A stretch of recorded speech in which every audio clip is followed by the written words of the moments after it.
제 이름은 쿠퍼입니다. 이 주유소에서 첫 번째 밤을 근무하던 날, 이곳이 얼마나 이상한 곳인지 처음으로 깨달았습니다. 그때 저는 지역 커뮤니티 대학에 다니려 준비 중이었기 때문에 학비를 벌 수 있는 일을 찾아야 했습니다. 차를 몰고 마을 근처를 돌아다니다가 오래된 주유소 창문에 채용 중이라는 세 글자가 붙어 있는 걸 발견했습니다. 이 주유소 이름은 밀턴 주유소 앤드 편의점으로 마을에서 몇 킬로미터 떨어진 작은 국립공원 옆에 자리 잡고 있었습니다. 저는 이 주유소를 한 번도 본 적이 없었지만 이곳에 온 지 겨우 2주밖에 안 됐으니까요. 주유소 주인인 밀튼 잭슨은 카운터 뒤에 앉아 작은 TV로 슈퍼내추럴을 보고 있었습니다. 문에 달린 종소리가 울리자 그는 고개를 들었습니다. 일하러 온 건가? 그가 천천히 말하면서 저를 위아래로 훑어보았습니다. 네, 어떻게 알았지? 틱탁이 알려줬어. 틱탁. 그래, 그가 앞문을 가리키며 고개를 끄덕였습니다. 주유소 정문 앞에 녹슨 금속 간판이 있었고 거기에는 밀턴 주유소 앤드 편의점이라고 적혀 있었습니다. 그리고 그 간판 위에 커다란 검은색과 흰색이 섞인 까마귀가 앉아 있었습니다. 저는 그 까마귀에게 틱탁이라는 이름을 붙였습니다. 왜냐하면 그 녀석은 틱탁 사탕, 팝콘, 그리고 곰돌이 젤리를 좋아했으니까요. 하지만 곰돌이라고 부르지는 않았습니다.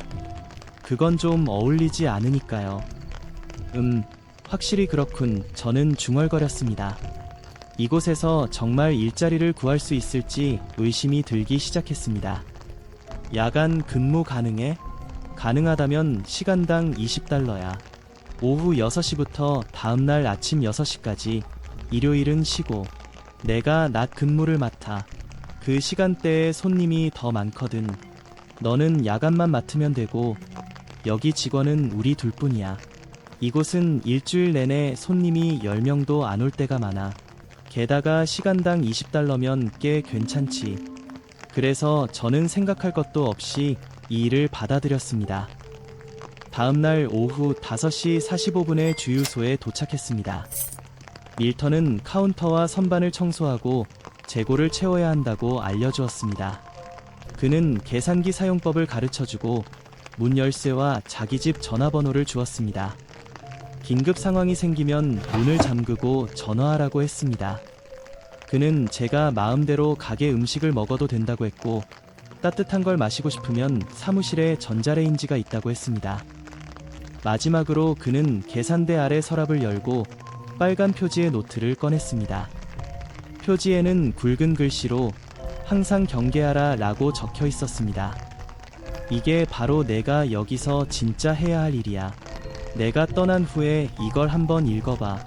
처음에는 안에 적힌 내용들을 완전히 믿지 못할 거야. 하지만 결국 믿게 될 거야. 그냥 안에 적힌 대로 최선을 다했다라 하기만 해. 무언가 올 때는 틱탁이 알려줄 거야. 저는 무슨 게 온다는 거죠? 라고 물으려 했지만 그는 고개만 저으며 손가락으로 노트를 톡톡 두드린 뒤 집에 가서 저녁을 먹어야 한다고 했습니다. 밀턴은 내일 아침 6시에 교대하겠다고 말한 뒤 천천히 자신의 낡은 픽업 트럭으로 걸어가 차를 몰고 떠났습니다. 저는 문 앞에 서서 간판 위에 까마귀를 올려다보며 말했습니다. 그래, 틱탁. 오늘 밤은 너와 나 단둘이네. 제가 가장 먼저 한 일은 가게 내부를 익히고 안에 다른 사람이 없는지 확인하는 것이었습니다.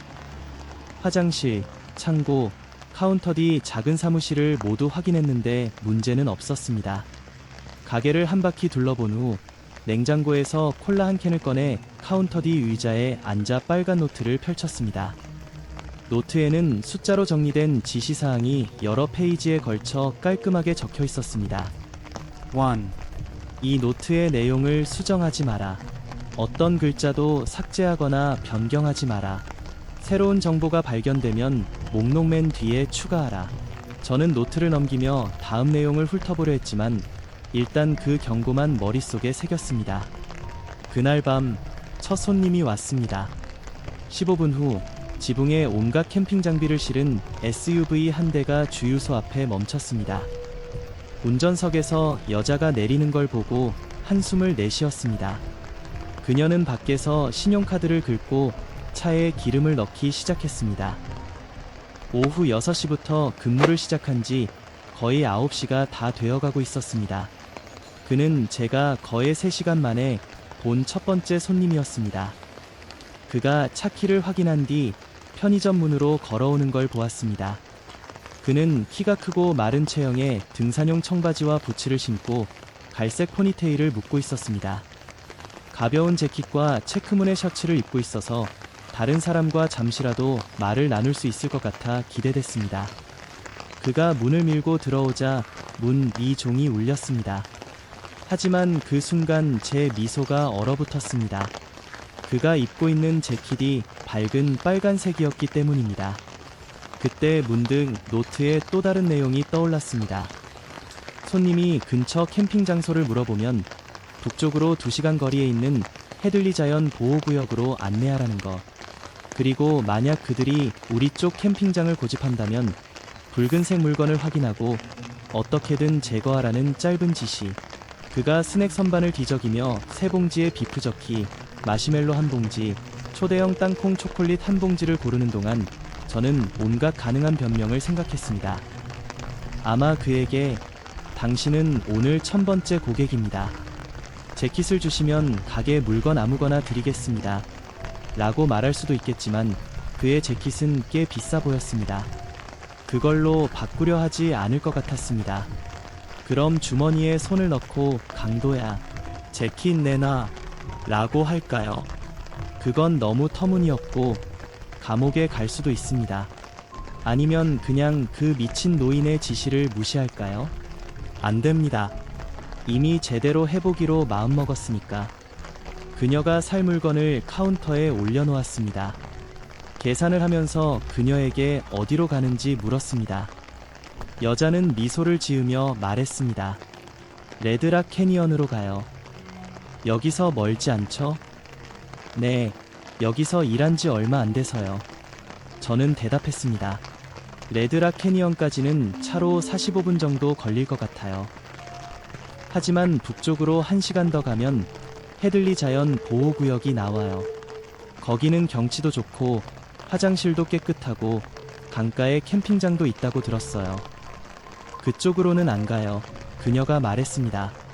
차를 5시간이나 몰았고 이제 어두워졌어요. 근처에 텐트 치고 저녁 먹은 뒤 잘 거예요. 다음 기회가 되면 헤들리 자연 보호구역에 가볼게요. 총 $18 48센트입니다. 그녀가 지갑을 뒤적이는 동안 저는 제가 생각할 수 있는 유일한 말을 더듬거리며 말했습니다. 이 산에서는 빨간색 옷을 입지 않는 게 좋을 거예요.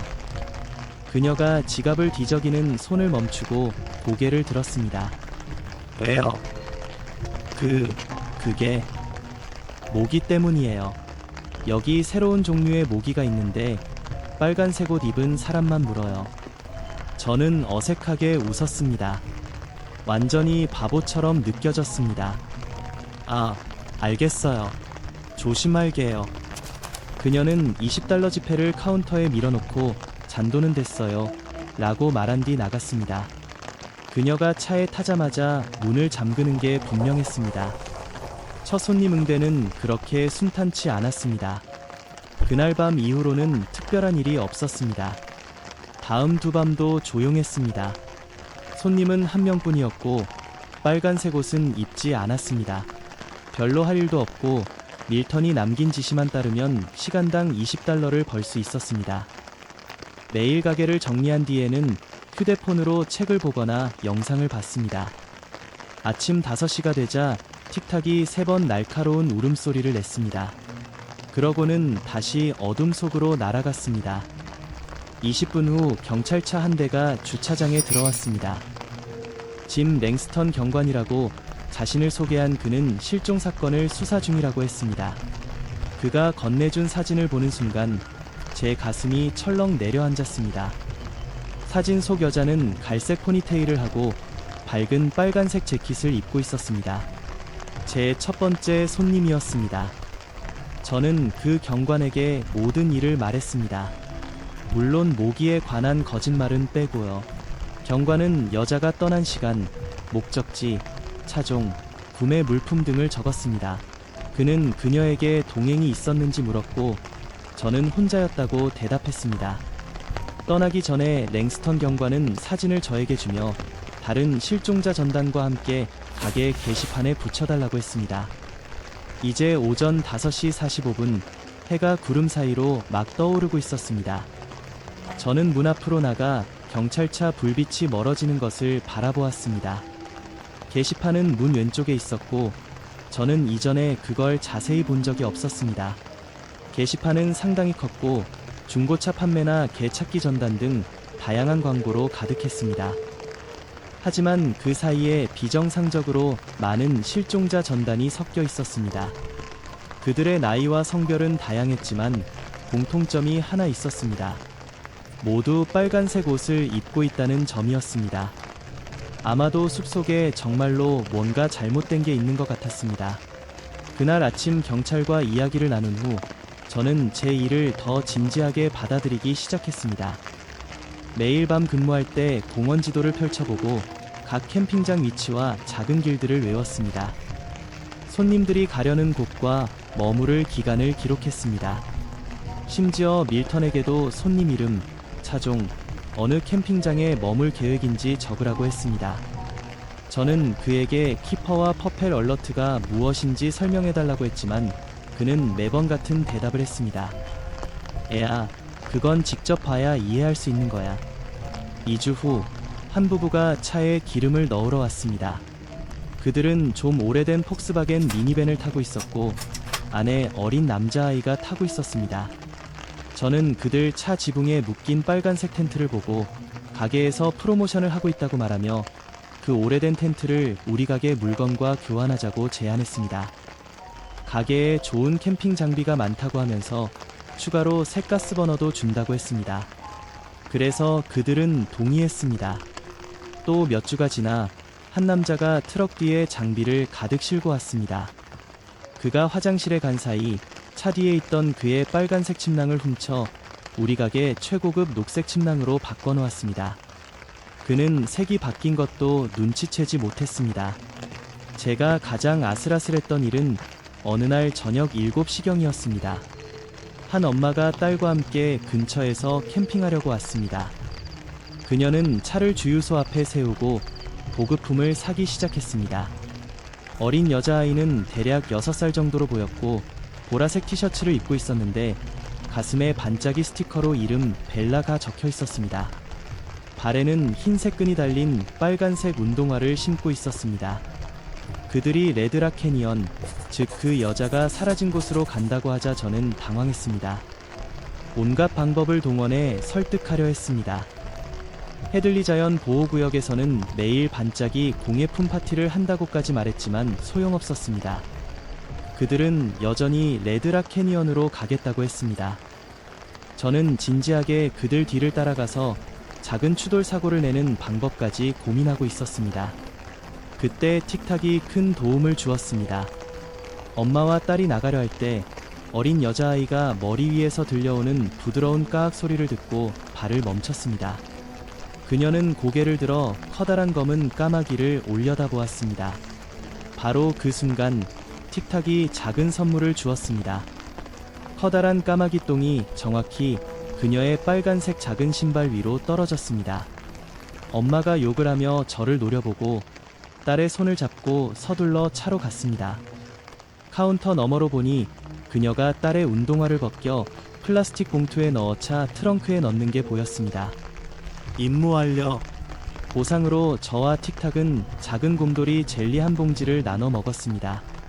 이런 나날이 꽤 오래 계속됐습니다. 모든 일이 통제되고 있다고 생각했을 때 어느 날 밤 상황이 나빠지기 시작했습니다. 그날 오후 6시에 주유소에 도착했는데 안에 사람이 없었습니다. 문은 잠겨 있지 않았고 밀턴의 트럭은 주차장에 있었지만 본인은 보이지 않았습니다. 주유소를 이리저리 찾아봤지만 흔적도 없었습니다. 밀턴에게는 휴대폰이 없었기 때문에 집 전화로 전화했지만 받지 않았습니다. 전화를 들고 서 있을 때 개 짖는 소리가 들렸습니다.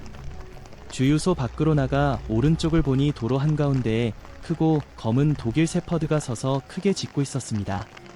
분명 올드 세리프였습니다. 그제야 노트에서 읽었던 내용이 떠올랐습니다.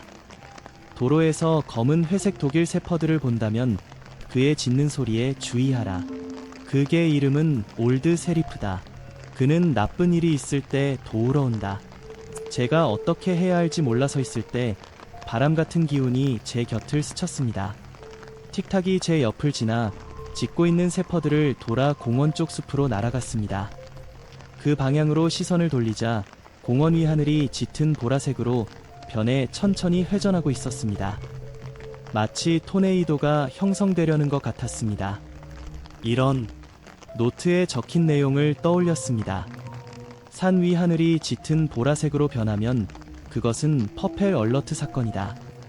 즉시 모든 비상물자를 주유소 뒤 트레일러에 싣고 도로를 폐쇄한 뒤 공원 안의 모든 등산객과 캠퍼를 대피시켜라. 가게로 달려가 트레일러 열쇠를 잡고 약 4분 만에 모든 비상물자를 실었습니다. 차를 주차장에서 빼공원 입구에 잠시 멈춰 오렌지 콩과도로 폐쇄 표지판을 세운 뒤 다시 차에 올랐습니다. 엑셀을 3개 밟으며 독일 세퍼드 뒤를 따랐습니다. 아무리 빨리 달려도 그게는 항상 제 앞 30m 정도를 유지했습니다. 1번 캠핑장에 도착하자 개가 도로를 벗어나 숲으로 들어갔습니다. 저는 브레이크를 3개 밟고 그 뒤를 따라 달렸습니다. 몇 분마다 올드 세리프가 짖는 소리가 들렸고 저는 그 소리를 따라 숲을 달렸습니다. 마침내 열린 공터로 나오자 한 아버지와 10대 딸, 어린 남자아이가 모닥불 옆에 앉아 마시멜로를 굽고 있었습니다. 올드 세리프는 그들로부터 1m도 안 되는 거리에서 미친 듯이 짖고 있었습니다. 올드 세리프가 바로 앞에 있는데도 그들은 개를 전혀 보지 못하는 것 같았습니다. 어린 남자아이는 개를 볼 수 있는 것 같았습니다. 그가 천천히 뒤로 물러나 아버지 뒤에 숨는 게 보였습니다. 그들이 제가 숲 옆에 서서 헐떡이는 걸 보고 깜짝 놀랐습니다. 당장 떠나야 해요. 하늘을 보지 못했어요. 토네이도가 곧 옵니다. 아버지가 점점 어두워지는 보라색 하늘을 올려다보고는 물었습니다. 오늘 차로 올 때 폭풍 경보는 듣지 못했는데요. 방금 갑자기 생긴 거예요. 구조대가 오고 있지만 여러분은 당장 떠나셔야 해요. 5분 안에 필수품만 챙기세요. 가져갈 수 없는 건 그냥 버리세요. 다른 캠퍼들에게도 알려야 해요. 아버지가 잠시 멈칫하다 아이들에게 고개를 끄덕였습니다. 알겠어요. 알려주셔서 감사합니다. 모닥불에 물을 끼얹은 뒤 그들은 짐을 챙기기 시작했습니다. 세퍼드는 만족한 듯 짖는 걸 멈추고 도로 쪽으로 달려갔습니다. 트레일러로 돌아왔을 때 올드 세리프가 도로 한가운데 서서 저를 기다리고 있었습니다. 트레일러를 몰고 그의 뒤를 따랐습니다. 세퍼드는 2번, 3번, 4번 캠핑장을 지나쳤습니다. 그곳에는 사람이 없는 것 같았습니다. 5번 캠핑장에 도착하자 그는 녹색 토요타 차 옆을 지나 다시 숲으로 들어갔습니다. 트레일러에서 내려 주변 바람이 점점 강해지는 걸 느꼈습니다. 올드 세리프의 짖는 소리를 따라 달렸습니다. 숲을 빠져나오자 긴 산등성이 꼭대기에 도착했습니다. 산 아래에 강이 있고 강변에 큰 텐트가 하나 있었습니다. 2명의 어른이 강변 캠핑 의자에 앉아 있었고 그들의 딸은 분명 텐트 안에서 잠들어 있었을 것입니다. 왜냐하면 그들은 어린 여자아이가 텐트에서 나와 캠핑장 뒤쪽으로 간 걸 전혀 눈치채지 못했기 때문입니다. 그녀는 빨간색 스웨터를 입고 있었습니다. 그때 저는 떠다니는 공을 보았습니다. 커다란 빨간색 플라스틱 공이 바람을 거슬러 천천히 숲 쪽으로 움직이고 있었습니다. 어린 여자아이는 그 공을 따라가고 있었습니다. 저는 눈을 가늘게 뜨고 그 방향을 보았습니다. 그 거리에서는 겨우 한 남자가 숲속에 서 있는 걸 알아볼 수 있었습니다. 그는 검은색 코트를 입고 낡은 높은 모자를 쓰고 있었는데 모자챙 아래에 밝은 빨간색 리본이 묶여 있었습니다. 남자가 길고 마른 손가락을 뻗어 떠다니는 빨간색 플라스틱 공을 가리켰습니다. 마치 그를 부르는 것 같았습니다. 그게 키퍼라는 걸 깨달았을 때 제 심장이 철렁 내려앉았습니다. 산 아래까지 제때 갈 수 없을 것 같았습니다. 바로 그때 올드 세리프가 달려갔습니다. 그는 낮게 으르렁거리며 검은색 코트를 입은 남자에게 돌진했습니다. 어린 여자아이가 숲까지 10m도 채 남지 않았을 때 세퍼드가 그녀 앞을 가로막았습니다. 그녀도 그 개를 볼 수 있었습니다. 손을 뻗어 세퍼드를 만지려 했습니다. 올드 세리프가 몸을 돌려 그녀의 얼굴을 핥았고 여자아이는 웃었습니다. 저는 세퍼드가 천천히 그녀를 부모님에게 데려가는 걸 보았습니다. 저는 산 아래로 달려갔습니다. 반쯤 내려왔을 때 높은 모자를 쓴 남자와 커다란 빨간색 플라스틱 공이 사라진 걸 알아차렸습니다. 강변에 도착해 그 부부에게 토네이도가 곧 올 거라고 말하고 당장 짐을 챙겨 떠나라고 했습니다. 제가 산등성이로 올라와 아래를 내려다보았을 때 그들은 이미 짐을 챙겨 차로 가고 있었습니다. 공원에는 총 7개의 주차장이 있는 캠핑장이 있었습니다. 올드 세리프는 6번 캠핑장을 빠르게 지나쳤습니다. 이제 마지막 7번 캠핑장만 확인하면 됩니다. 7번은 현지인들이 레드락 캐니언이라고 부르는 곳이었습니다. 저는 많은 밤을 공원 지도를 연구하며 보냈기 때문에 하이킹 트레일 옆에 평행하게 있는 정비용 차도가 강까지 이어진다는 걸 알고 있었습니다.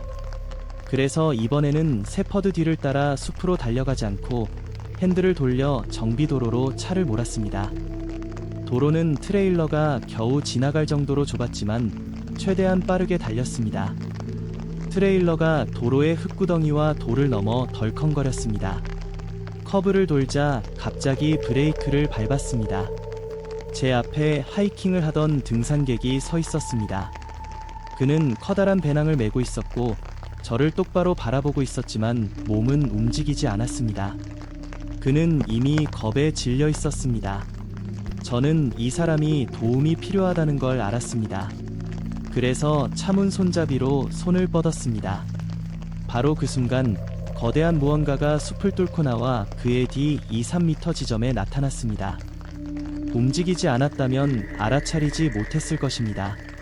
그 무언가는 약 6m 높이였고 저는 겨우 그 윤곽만 볼 수 있었습니다. 몸통, 머리, 사지가 거의 투명했습니다.